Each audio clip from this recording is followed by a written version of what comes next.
BJP post the general elections debacle in Uttar Pradesh that even after days of parleys and centre's message of no public sparring, the internal rift continues to tumble out.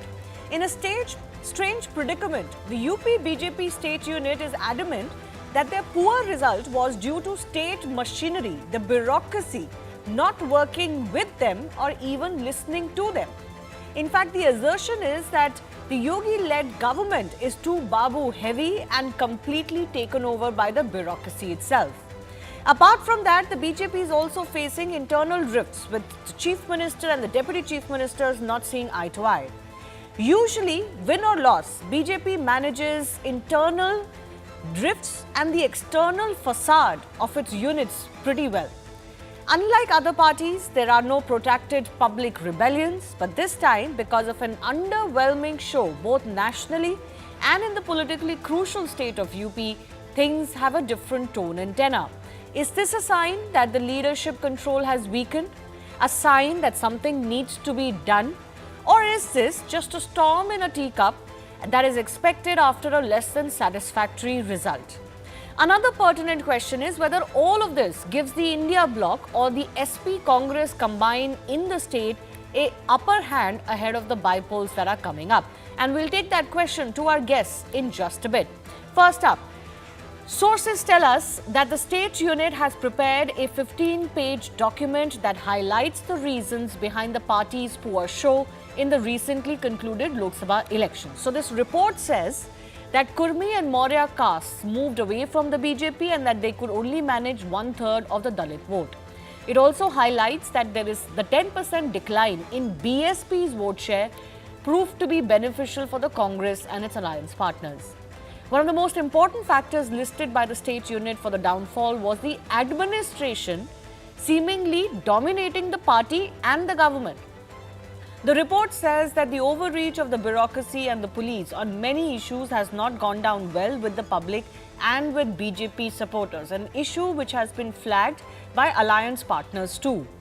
The report says the attitude of the state's top brass left their own party's hardcore workers demoralized and disgruntled. They added that there was no mechanism to listen to their complaints or concerns.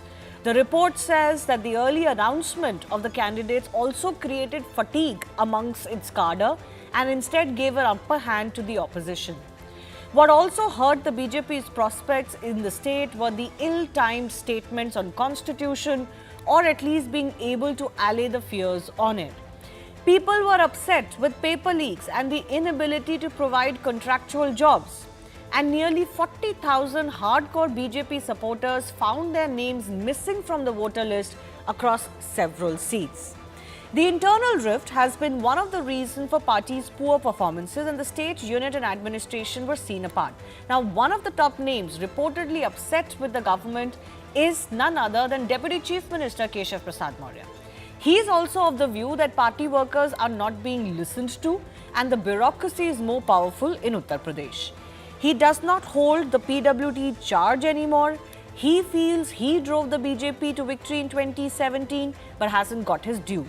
Maurya is eyeing now the state chief role if he is moved out of the government.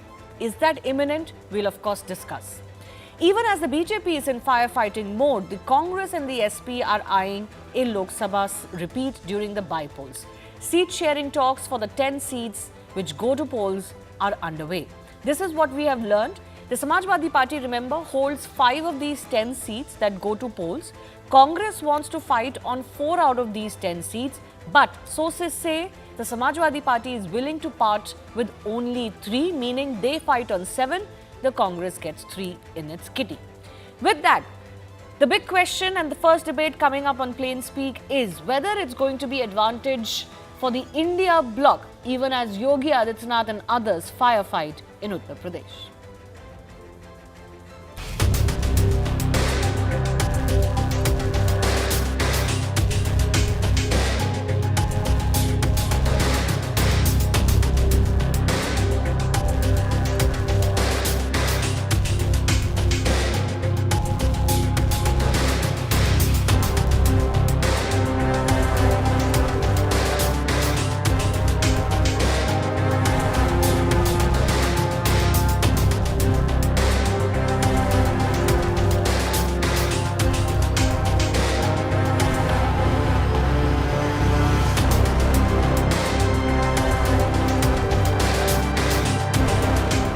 तो Bharatiya Janata party को पूरी तरीके से डूबने वाले हैं।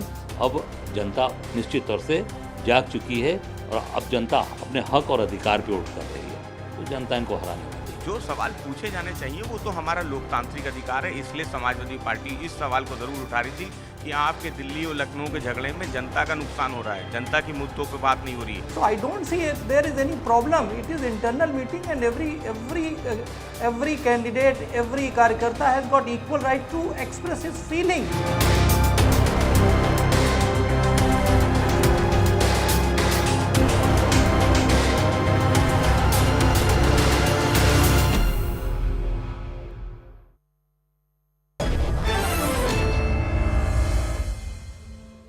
Let's go across to our guest joining us. Sharad Trivedi is spokesperson UP BJP. Vivek Silas from the Samajwadi Party also joining us.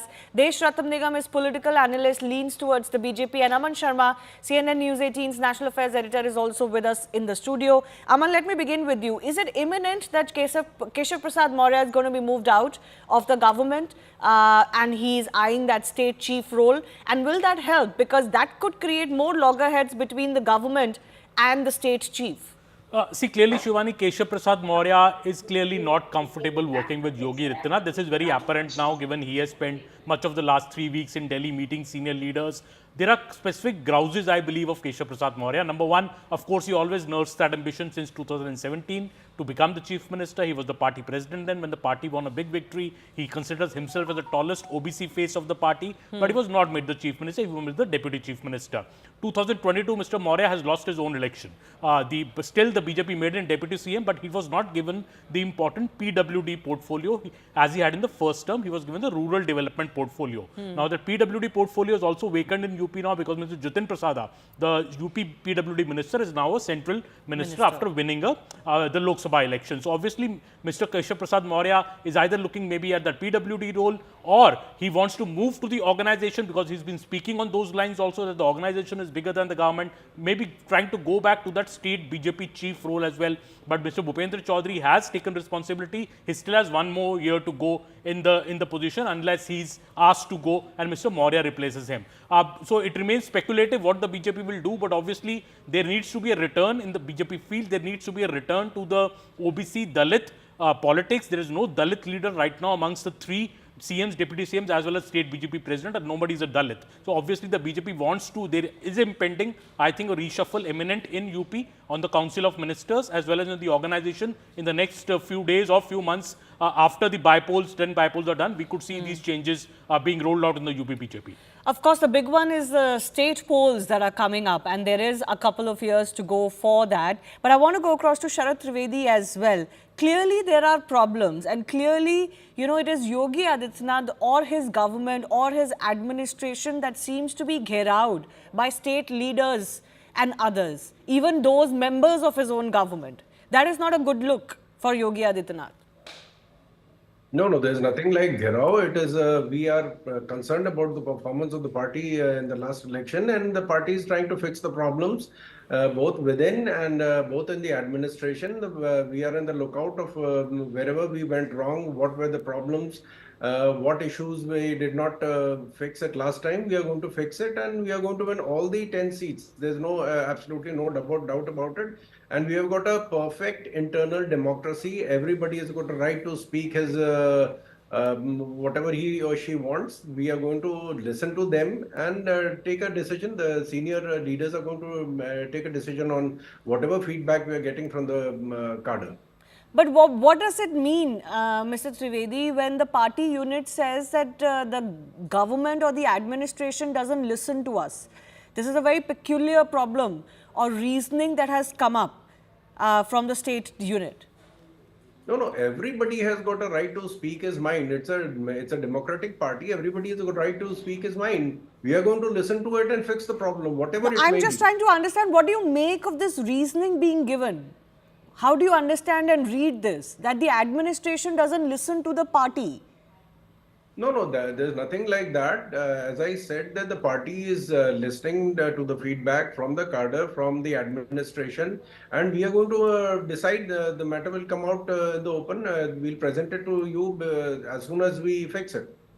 Okay, Deshratan Nigam, same question to you. How do you see it? When the state unit says that, oh, we are not being listened to, the bureaucracy is too heavy, our workers are disgruntled, the police does its own thing, the babus do their own thing. Clearly, either the indication is that Yogi Adityanath is not handling them well, or that Yogi Adityanath is not on the same page as them. Well, Shivani, in fact, there are serious issues, no doubt about it. Otherwise, probably BJP would have had a different result in the Lok Sabha. And certainly, the BJP snatched defeat from the jaws of victory. That's the way I put it. And in fact, this was an election where the BJP's motto that party for nation first, party second, and self last, member last, I think nation was first, but the self became above the party, which is unlike BJP. And brushing things under the carpet will not do. And this is where they have to do some serious internal, thinking, and the internal bickerings, the public sparring that takes place, blaming each other will not do. Certainly, government must have a control over its own administration. The party must, through their elected representatives, must have a good control over the administration. Unless until that happens, the policies cannot be implemented down on the ground. And that some of the leaders have raised this issue, and I'm sure BJP is capable of looking into all those things and rejuvenate and reinvent itself. Nobody can deny that there are serious issues. Nobody I'll can come deny to the caste equation and calculus in just a bit. And before I go to Amar, I want to bring in Vivek Silas as well. What do you make of it, Vivek? When the party is saying, oh, the administration doesn't listen to us, how do you read into this reasoning? No, first of all, I will just say about the Bharatiya Janata Party that we are, as far as the infight in the Bharatiya Janata Party is concerned, it's very evident. It's very clear. The Bharatiya Janata Party has made a mockery of itself. And the opposition is not, Samajwadi Party is not responsible for that. Not only in Uttar Pradesh, if you see what's happening in Maharashtra, what is happening in Tripura, what is happening in Rajasthan, everywhere is the same story, even in Haryana. And it's not the Samajwadi Party that's saying anything, it's the Bharatiya Janata Party leaders who are saying it. What the Honorable Chief Minister said about that we lost in overconfidence. It was his statement, an overconfidence thing. They said 400 par.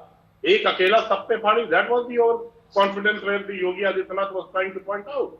What Mr. Devesh Pratap Singh said, कि अधिकारियों के हमको पैर छूने पड़ते हैं फिर भी हमारा काम नहीं होता है. What did Mr. Moti Singh said? He said in the last 45 years of his career in the Bharatiya Janata Party, he has never seen corruption. What is happening today? Starting from Tehsil to blocks and everywhere in the district and even in the center. It's not Moti Singh that is saying, even Shyam Prakash has said. Nand Kishore Gujjar, the Bharatiya Janata Party MLA from Loni, has said the same thing. So it's the Bharatiya Janata Party. We are not concerned about that. So do you think the party has become too arrogant because of the fact that it was ruling the roost? Either the government or the party both seem to have become arrogant, but they are also both at loggerheads. Yeah, definitely is.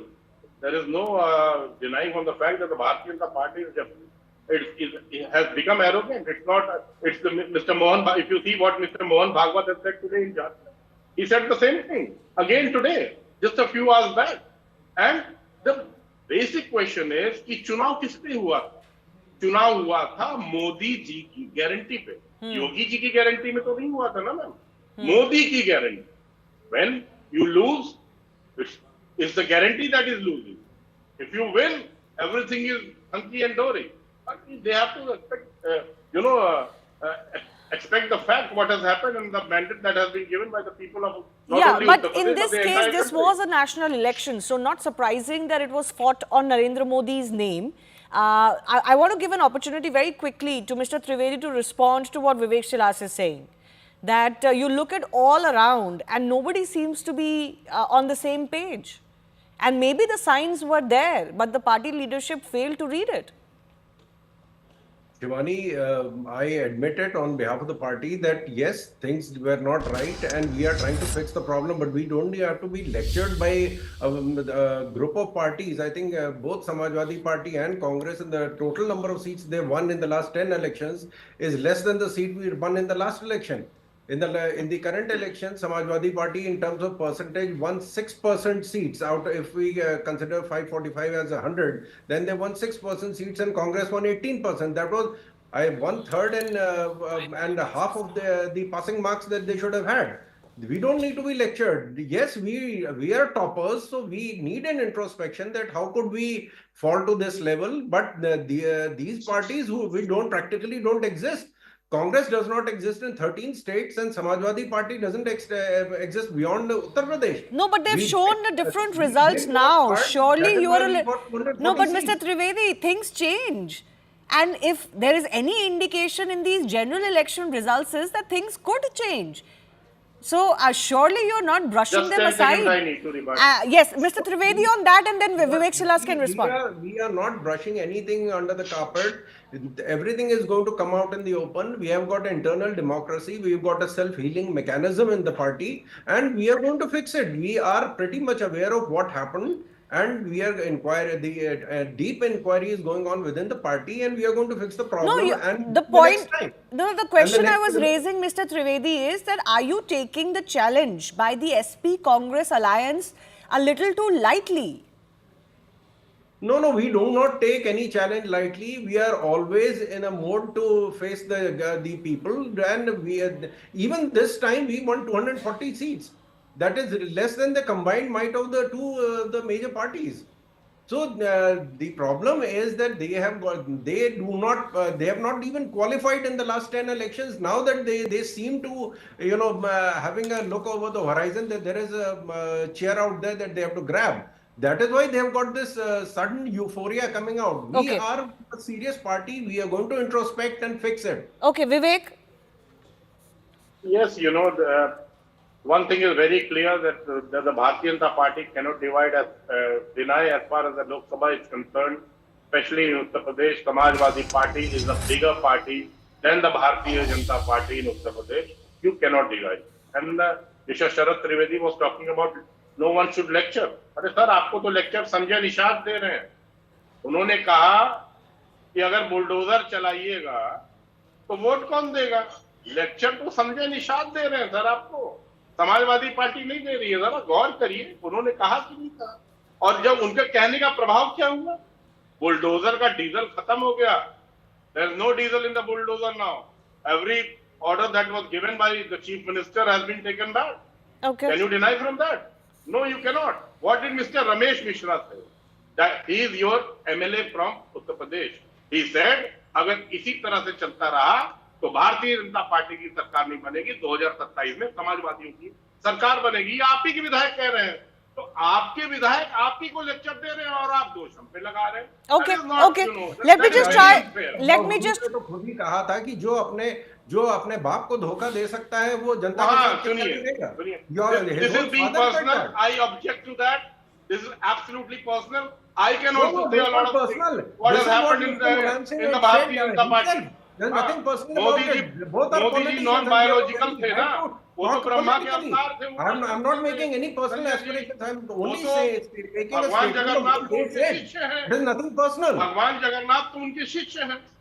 Kedarnath से सोना चोरी हो रहा है और आप लोग आज ट्रेन का एक्सीडेंट हो गया. हुआ कि नहीं हुआ? That is your failure. Kashmir में क्या हो रहा है? That is your failure. Every day our jawans are dying and they are being martyred. That is your failure. Paper leaks are there. That is your failure. Fools are falling like ripe mangoes. That is your failure. What are you talking? You cannot give governance in Uttar Pradesh and you come and lecture on the TV. आप अपने घर में देखिए. आपके घर में क्या हो रहा है? DSP was shot down just because the local MLA do not like him. You should not be concerned about Samajwadi Party. And you should be concerned what is happening in because now in the by-election you are going to lose all the 10 seats. Okay. You are going to lose all the 10 seats. All right. By-election. By-polls, though, as I pointed out yesterday also, are not always an indication how a state election would go in such a large state like Uttar Pradesh. But, Aman, I want to come to you. What is the bigger problem for the BJP? Is it the internal rift or is it the caste calculus that they seem to be losing out on? That whole larger spectrum of Hindu voters that they had brought together under one umbrella was the classic case in Uttar Pradesh, which was replicated elsewhere as well.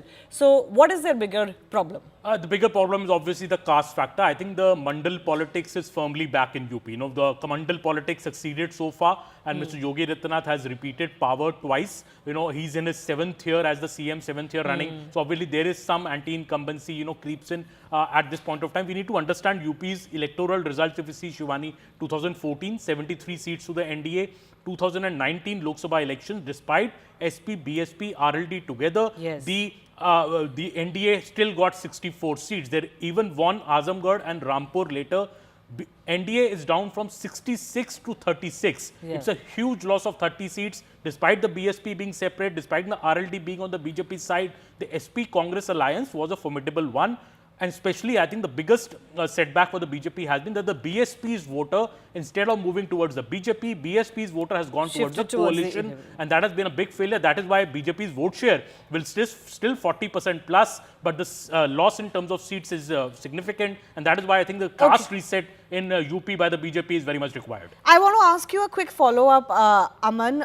We were also talking about how Yogi Adityanath himself was unhappy that the seat distribution or the seat, candidates were not decided according to what he felt was the right thing to do. More sitting MPs should have been removed, and some of the ones that he was pitching for should have got the tickets. Is that still something that the party could look into? Well, there are two schools of thought to that, Shivani. Of course, there is this feeling that lot of incumbent MPs were given tickets whose tickets should have been cut. This even the central leadership admits that, you know, गुस्सा मोदी जी के खिलाफ नहीं था, गुस्सा शायद MP के खिलाफ था, और MP को हराने के लिए लोगों ने हरा दिया. लोगों को लगा PM anyways Modi will be the PM. You know, why not let me teach my MP a lesson? But half the MPs, the incumbent MPs have lost, but even the new people who got tickets in BJP, Even they half have of lost. them have also lost. Yes. So, you know, either way the strategy has not worked. As I say, the losses are spread across UP. It is not one region where the BJP has lost big time. The losses are spread from across every region. The report of Mr. Bhupender Chaudhary to the BJP president actually details that, you know. So, in a way, I think BJP needs a caste reset in UP. It needs to go back to the drawing board, and the BJP through this present exercise is trying to do that to win over the confidence of the Dalits and the backward communities once more, and, you know, appeal to them, as Yogi Adityanath in one of the meetings recently said, that we have to bust this rumor that BJP is against the constitution or BJP is against the backward castes. Right. Deshrata Nigam, how did the BJP get it so wrong? One, how did they did not see this coming, and they're still kind of struggling to come to grips with it? And secondly, how do you read Yogi Adityanath's position in Uttar Pradesh? Well, Shivani, I don't think there is any doubt about Mr. Yogi Adityanath's position in UP. He is well entrenched and well established and a mass leader, not only in UP, but at all India level. However, the BJP in the earlier elections was able to blur the caste lines with their agenda, programs, hard work on the ground, and motivated workers. Some of those factors have got dented this time, and they have to do deep introspection, which they are capable of. And being a cadre-based party and motivating their own cadre is a very important thing, and having leaders come up which have a very strong grassroots connect and the connect with the government and bureaucracy as well. Because ultimately it is these leaders who have to get the work done of the people, including cadres from the government. If you're not able to do, then the trust factor gets weakened between the people and those leaders or the cadre. So I am sure BJP will look into all these factors and have to balance caste and casteless society. There's a huge section of people in UP and India which do not believe in caste, believe me. The middle class and everything, they don't go into all these factors. But then there is another factor which is in the rural areas and where the caste becomes very important. Right. That balancing needs to be done, and I'm sure BJP is capable of doing that. All right. Could they test some of their corrections for the bypolls, or is the real reset really going to begin after that? We'll continue to watch this story very carefully. A big thanks to Aman for joining us. Moving on to the second big story, and that's also coming in from Uttar Pradesh. Starting Monday, July 22, the annual pilgrimage of Kanwar Yatra begins. It holds immense significance for millions of devotees of Lord Shiva who undertake a spiritual journey involving carrying of sacred Ganga water and offering it to Shiva temples. Now, ahead of that, two districts in Uttar Pradesh have issued a rather controversial diktat. Administration in Muzaffarnagar and Saharanpur have asked eateries along the Kanwar Yatra route to display names of their owners. the state said that its intention was not to create any kind of religious discrimination, but only to prevent any untoward situations as have been seen in the past. But this has given ammunition to the opposition, who have likened it to apartheid. The move by the administration has indeed opened up a Pandora's box. There is a question of responsible business practices versus dividing service providers on the basis of their background. The opposition calls the move akin to food apartheid or like the Jews' business boycott in Nazi Germany. The administration says, though, that the aim is only to avoid religious disputes. Opposition have accused state of sponsoring bigotry. Admin says the move is not discriminatory, it only facilitates devotees.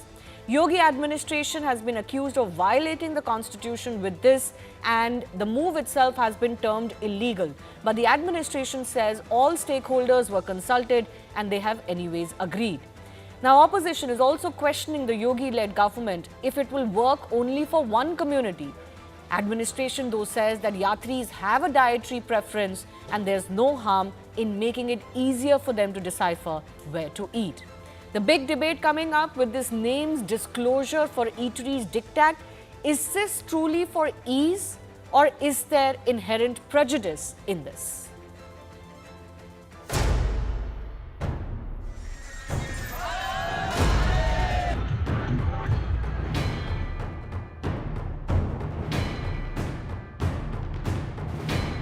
जितने भी खान पान के दुकानें हैं, चाहे वो hotel, ढाबे, ठेले, जहाँ से भी कांवड़िए अपनी खाद्य सामग्री खरीद सकते हैं, उन सबको ये निर्देशित किया गया है कि अपने प्रोप्राइटर के या काम करने वालों के नाम ज़रूर डिस्प्ले करें। जो कांवड़िए आते हैं उनको सही कीमत पर सामान दुकानों पर न मिलने के कारण पूर्व में विवाद पैदा हुआ। इसके साथ ही दुकान किसी अन्य व्यक्ति की है और उस पर पोस्टर और नाम कुछ और लिखा गया, जिससे भ्रम की स्थिति पैदा होती है, विवाद की स्थिति उत्पन्न होने की संभावना होती है।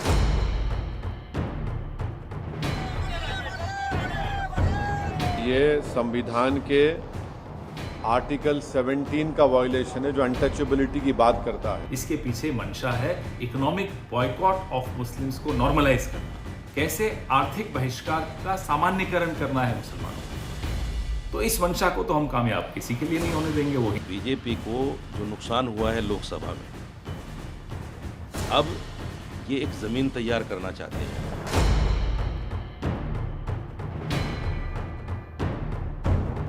किसी हिंदू या मुसलमान होने से कोई फर्क नहीं पड़ता है। बाकी किसी हिंदू या मुसलमान के दुकान को लेकर के कोई बहिष्कार किया गया है, ऐसा नहीं है। इसको अखिलेश यादव जानबूझ करके एक सांप्रदायिक एंगल देने का प्रयास कर रहे हैं।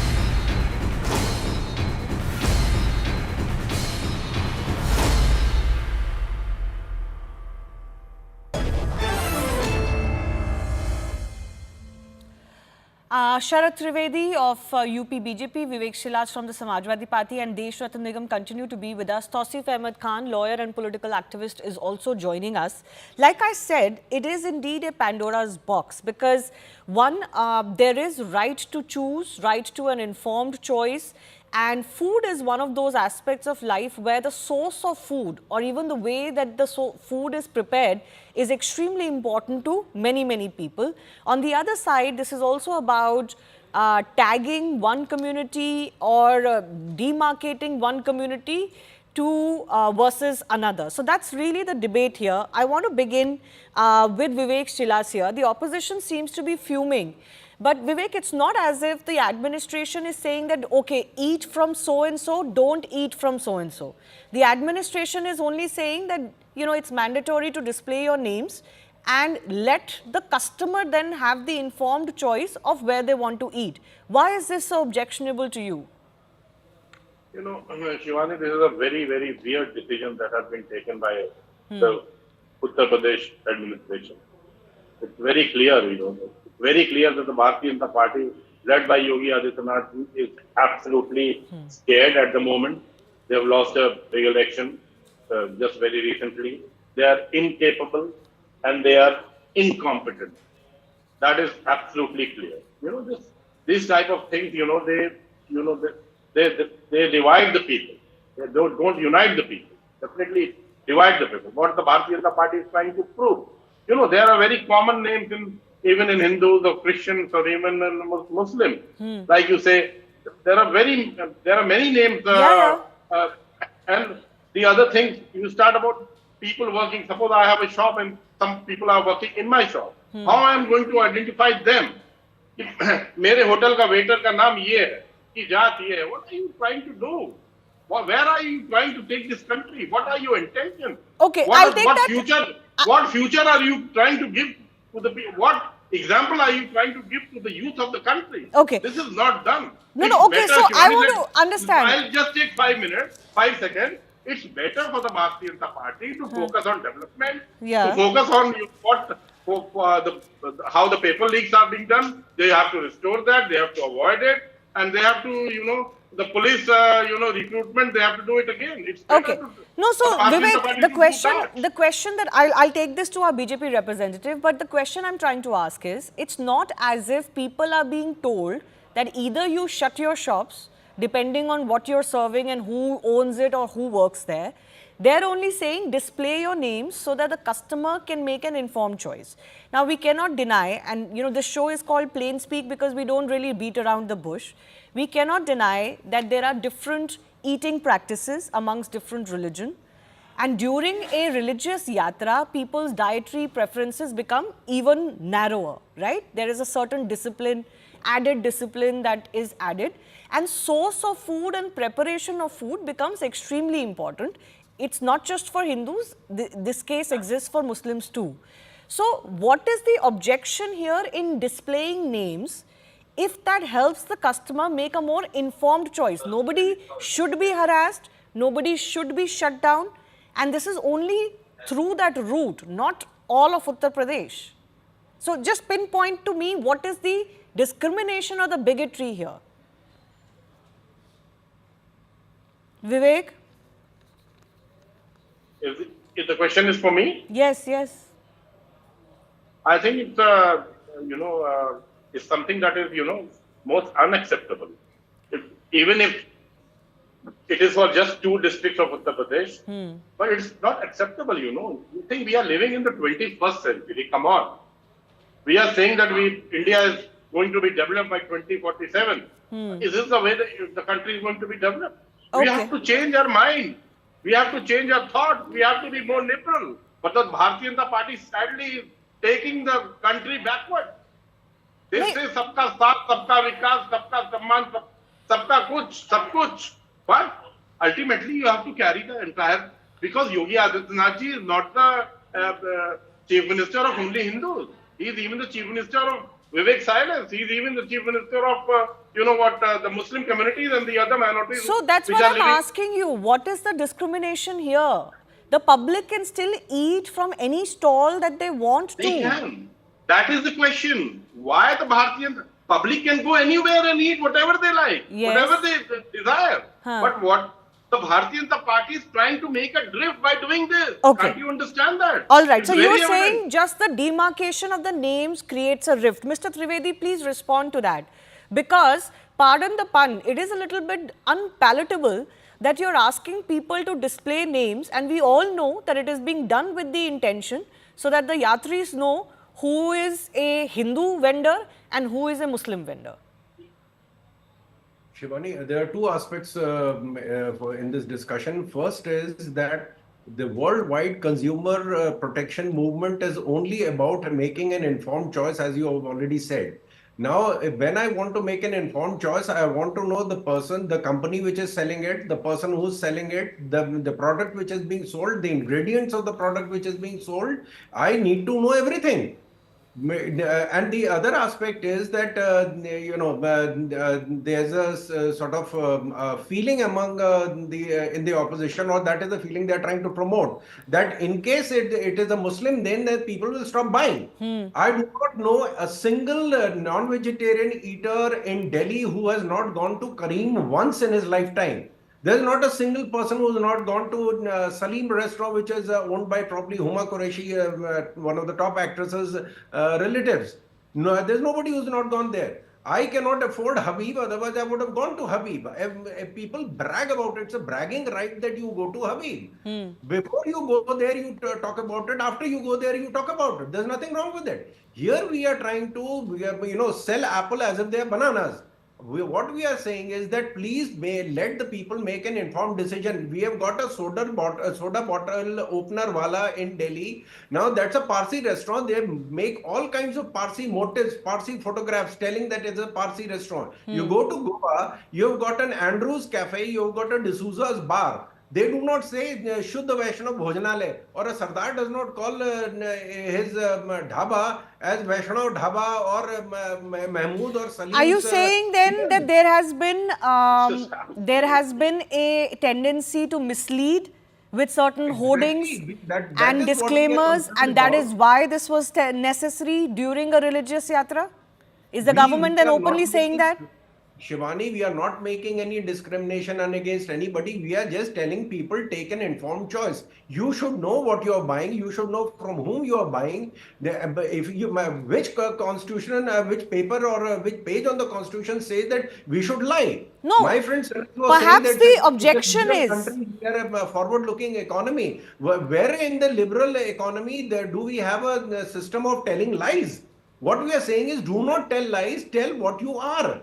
People will still buy Tata truck. If Tata, there are only 40,000 Parsis in India. If this was the condition, Incredibly, buy it only from the person. absolutely incredible. Then What probably the Bharatiya Party the is Tata trying to empire would have collapsed. One second. Vivek, I'll come back to you. Two of our guests have not spoken. Possibly, Deshrata Nigam, the objection is that you're not asking them to, make a disclaimer about how they prepare their food, what all ingredients are they using, is it pure veg, not pure veg, what kind of food is available, is it sattvic, not sattvic, etc. Those are not the disclaimers that are being asked for. The disclaimers that are being asked for is only name.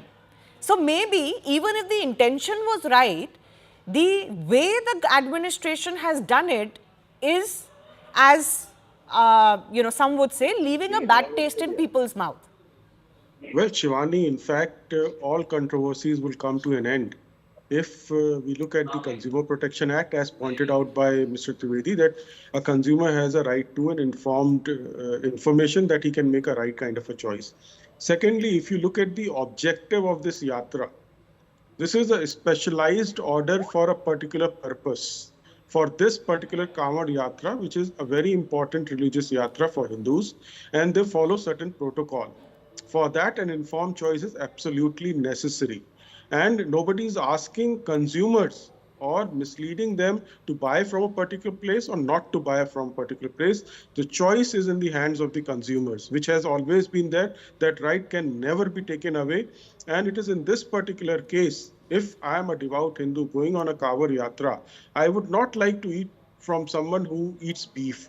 That's my belief, and that's the kind of a diktat that my religion also tells me not to do that. And that informed choices, I may do that in the normal circumstances. I may go to that restaurant in the normal circumstances, but for a special yatra, a religious yatra for Hindus, this is a special order for a special purpose. That is all it has to be seen as, and I have a right to that informed choice. No, but and once we why not ask vendors to display what kind of food they are serving instead of who they are? See, the fact is there have been a lot of cases where it is written Ganpati. And in fact, your channel was also showing some of the lists where people do get confused. It is for this particular purpose, for these 21 days or whatever number of days are there from 22nd onwards. It is for those period of days it has been said so. For Kanwar Yatris coming from all over the country, which believe in vegetarianism, don't want to have that kind of confusion. Because once they go back and come to know that they have the particular kind of ingredients or these certain persons who do not believe in our ideology or, have been eating beef and all, then it becomes a very painful thing for that particular religious person because its objective will not be achieved. So we must focus on the objective of these yatras, not about the Hindu Muslims, and this is for a specific purpose, for a specific time only, not a general order, not a discriminatory order to that extent. I'm sure this cannot be challenged in a court of law. Tausif, I do want to point out that for Muslims, halal meat is important, right? They don't eat anything else but halal meat. And halal meat has to be, if it has to be prepared right, the animal has to be slaughtered by a Muslim as well. So it points out to the fact that food source and food preparation is extremely important for people who believe in this and for people who have very strong religious views. What is the objection if in this case Kanwar Yatris also want to know who is preparing the food for them? If Muslims have that right, so do Hindu devout Yatris as well. Tausif, I think you've muted yourself. Shivani, there is an assumption. You are assuming that it is perhaps the Kanwar Yatri organizations and all who have written and asked for this display of name. You see, everywhere around the world, whether it is a third world country or a first world country, food are categorized into majorly, vegetarian or non-vegetarian or sugar-free or halal, as you rightly pointed out. But nowhere in the world a food becomes a Hindu food or a Muslim food except in Uttar Pradesh. In the entire stretch of 40 kilometers road, there's a diktat that you must display your name. Why? Because this is called because food who is apartheid. Preparing your food? I just pointed that out. Who is preparing your food can be crucial to people, just like it is crucial for halal certification. A Hindu's, a non-Muslim slaughtered animal is not considered halal. You see, Shivani. Similarly, I'll address just that. Allow me. I've understood your question. Yeah, just hear me out for the benefit of the viewers. Once again, for the benefit of our viewers as well, just like food preparation and food source is crucial for other religious beliefs, there is a section of Hindus for who has touched your food and what are the practices, dietary practices of those individuals is also important. So should we not respect that even for a limited period of time? No, listen, you see, when you have a chief minister who's a Hindu priest, urine drinking Hindu priest, what can we expect? You're not answering my question. The fact that everyone has a right, yes, you are right, that a food preference, how food is preferred, then, when you engage a chef in a house, you can do that, whether you are engaging a Muslim or a non-Muslim. But when it comes to public right, when it comes to public display of name, that there is a violation of Constitution of India, unless you give a damn about Constitution of India, which I'm sure the Chief Minister of Uttar Pradesh does not care about the Constitution, because he will start fighting with you the moment you contend him with that this is a violation. You have seen that BJP spokesperson doing that. You see, this is a food apartheid, nothing else. A normalization of economic boycott of Muslim. Dietary preference means vegetarian food, non-vegetarian food, eggless food, sugar-free food. It never means that the shop owner has to be Muslim, that the food has to be branded Hindu food, Muslim food, Christian food. No, it is never like that. But food is branded halal food. Then object to that too. It's a Muslim food. It's Islamic food. No. Hindu shops are selling halal food. So please food branding happens, no? Thousands and crores. Nowhere do they ask that a Muslim name has to be there. That a Muslim owner will only sell halal food. Halal certification. Halal food. Halal certification in itself brands it as Muslim food. Shivani, that's wrong. That's a wrong connotation. Even non-Muslim people eat halal food. What kind of argument you are giving? That's precisely what I'm saying. Also, does not no law requires anyone to display the name to brand a food. Halal food does not become Muslim food, and Muslims can only Hindu cannot eat Muslim food. No. But what in Uttar Pradesh they are doing? They are branding Hindu food, Muslim food, Hindu water, Muslim water, and asking the Kawadiyas. Tell me, just 5 minutes. Tell me. This Kanwar Yatras are going on from ages. Do we not have instances where Muslims are standing on the road offering water to Kawadiyas, offering food to Kawadiyas, and they have been accepting food and water from Muslims?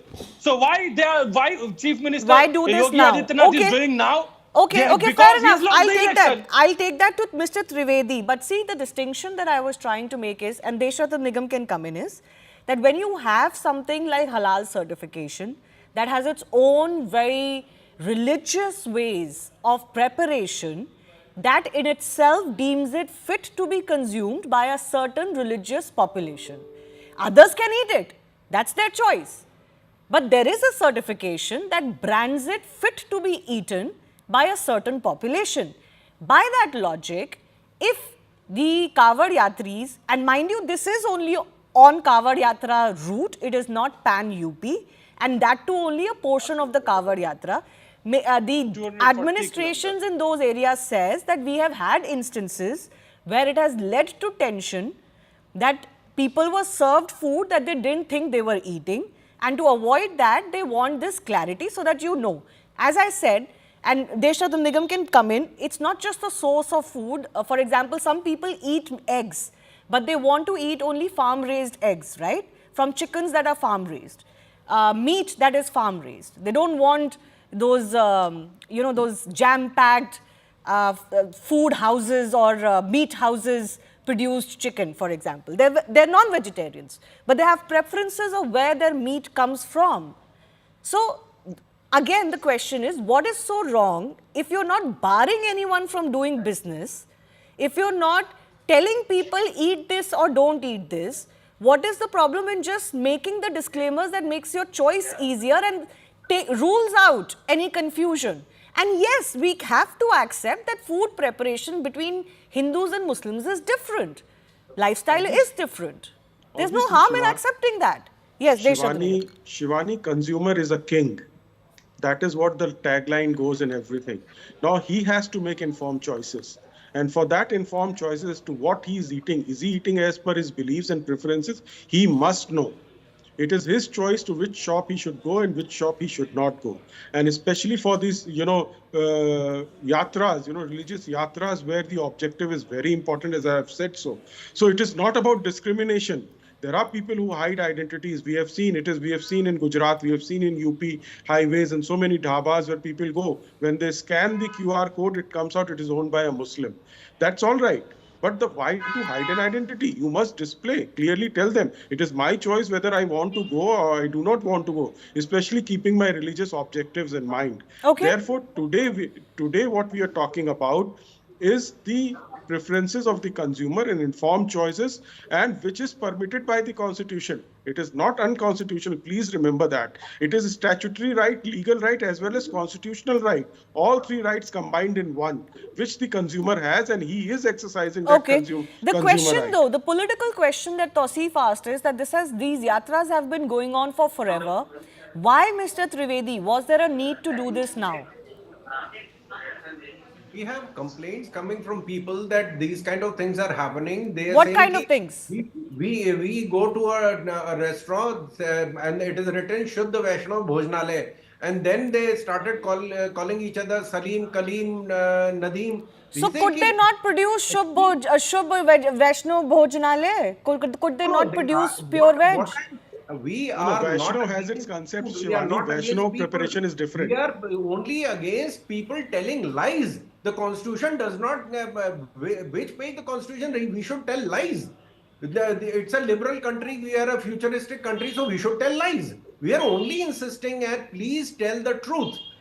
Telling the truth, there is a Jain food also. When we go to foreign countries, they serve Jain food on board the plane. Because when we talk about Jain food, then there is a certain aspect of the food that there is not going to be onion, there are not going to be garlic in it.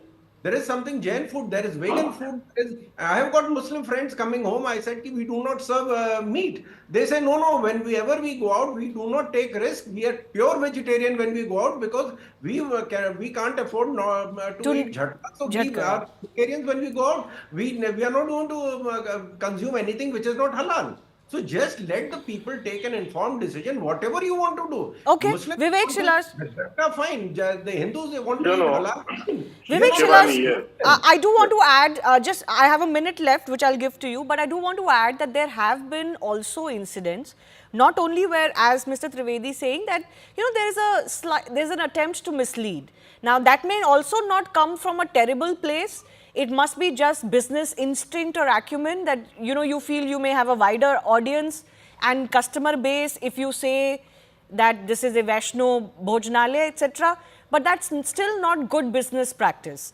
And then there have also been instances where, let's say, the preparation that was being done by Muslim cooks in non-Islamic settings has raised concerns, right, amongst the non-Muslim population. There have been vendors and cooks, etc., who've been caught spitting. Some have even justified it. I remember these cases that have come to light. So there is an element of fear or suspicion, which should not be normalized to say that everybody is doing it, but it exists. Now, during a very particular religious yatra, is it wrong to be able to say that, okay, let the public decide in a more clear manner? Yes, it's a matter of just to district what the Bharatiya Janata Party has decided with Muzaffarnagar and, Saharanpur. But there is a big, a very pious place in Uttar Pradesh, that is Shivdwar in Sonbhadra, where devotees from everywhere come. What about them? Do the same thing in Mirzapur, do the same thing in Chandauli, do the same thing in Sonbhadra. Are they not devotees? If we are doing it, do it properly. Not to show to the people. Even from Bihar, people come there. Even from Varanasi, people come there. Shivdwar in Sonbhadra is a very pious place. Okay. So if you are going to do it properly. Don't play politics. Don't create a hatred between people. Don't create a drift between the people of India. People are watching it. Okay. And I know let the public people decide. are not going to like it. Let the public decide. You're right, actually. This is a move that is being touted to ease a certain section and their apprehensions. Let the public decide if this actually benefits them. And we certainly hope that there are no cases of harassment on ground that lead to any kind of division amongst the public. I do thank all of our guests for joining us. Time for a very short break. On the other side, listen in to Usha Vance, daughter of Indian immigrants in the US, who is now in the spotlight as husband gets picked by Trump as his VP pick.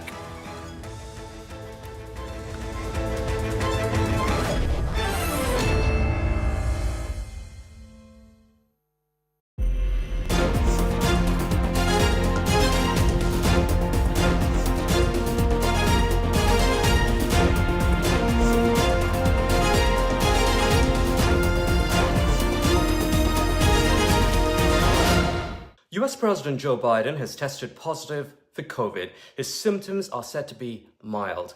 81-year-old Biden has been given a dose of Paxlovid, which is used to treat COVID. For the next few days, he will self-isolate at his home in Delaware. The White House says the US president is vaccinated and has taken his boosters. He has tested positive for COVID twice before. Let's run you through how the news broke. Biden attended a campaign event in the afternoon in Las Vegas, but then began suffering from a cold and a runny nose.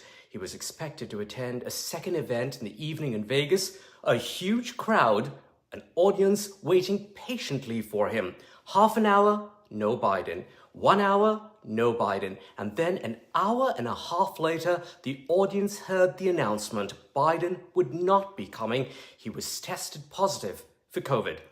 Arrangements were quickly made to take Biden back home to the East Coast from Las Vegas, which is a 4.5-hour flight. As Biden's car arrived at Air Force One to fly him back, he gave reporters a thumbs up. Journalists asking him how he was feeling, he said, "Good. I feel good." Now, this is a huge setback for Biden amid an avalanche of bad news as he fights to keep his place as leader of the party. A positive COVID test could mean Biden could be out of commission on the campaign trail for maybe a week, even more. The COVID diagnosis comes on a day the political crisis for Biden deepened when one of the most high-profile Democrats, Adam Schiff, called for him to step aside. Now, if that wasn't enough, a new poll says 65% or 2/3 of Democrats think Biden should withdraw and allow someone else to take his place in the 2024 race to the White House. The survey also says 70% of Americans feel that they are not confident that Biden had the mental capacity to be president. The survey was conducted by the Associated Press and a research organization at the University of Chicago. In an interview that released today, Biden told BET News he would only think about dropping out of the race if a doctor told him he has a medical problem. For CNN News 18, I'm Alistair D'Souza in Washington, D.C.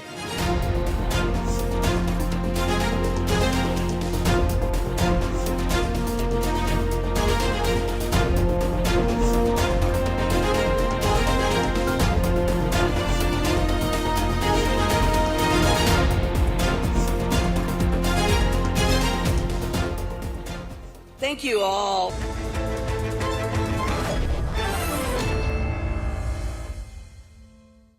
It is also a testament to JD, and it tells you something about who he is. When JD met me, he approached our differences with curiosity and enthusiasm. He wanted to know everything about me, where I came from, what my life had been like. Although he's a meat and potatoes kind of guy, he adapted to my vegetarian diet and learned to cook food from my mother, Indian food. Before I knew it, he had become an integral part of my family, a person I could not imagine living without. The JD I knew then is the same JD you see today, except for that beard. And his goals in this new role are the same that he has pursued for our family: to keep people safe, to create opportunities, to build a better life, and to solve problems with an open mind.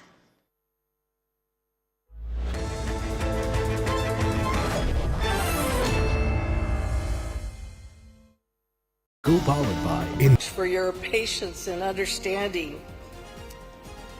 Regrettably, I was just on the phone with President Biden, and he shared his deep disappointment at not being able to join us this afternoon. The President has been at many events, as we all know, and he just tested positive for COVID. So, of course, we understand that he needs to take the precautions that have been recommended, and he did not obviously want to put anybody at risk.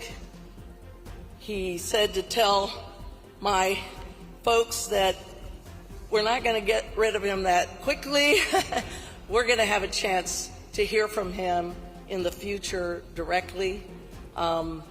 He's just really sorry he couldn't be with us, and obviously we share that disappointment, but we've seen how COVID has still impacted many in our community still, and we understand that he needs to take the steps he needs to take to not just protect himself, but to protect all of us.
US President Joe Biden has tested positive for COVID. His symptoms are said to be mild.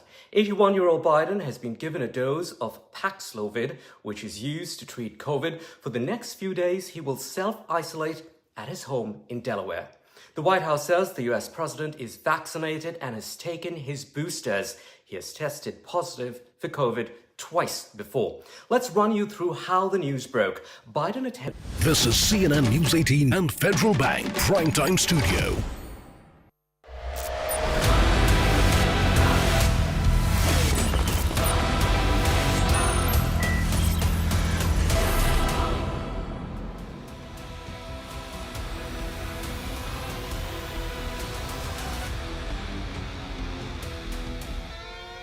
You're with the hard facts from the CNN News 18 Federal Bank Primetime Studio. Viewers, a few days ago, we had reported with a degree of surprise that the Khadim of the Ajmer Sharif Dargah, Gohar Chishti, had been miraculously let off by a court in Rajasthan in a hate speech case.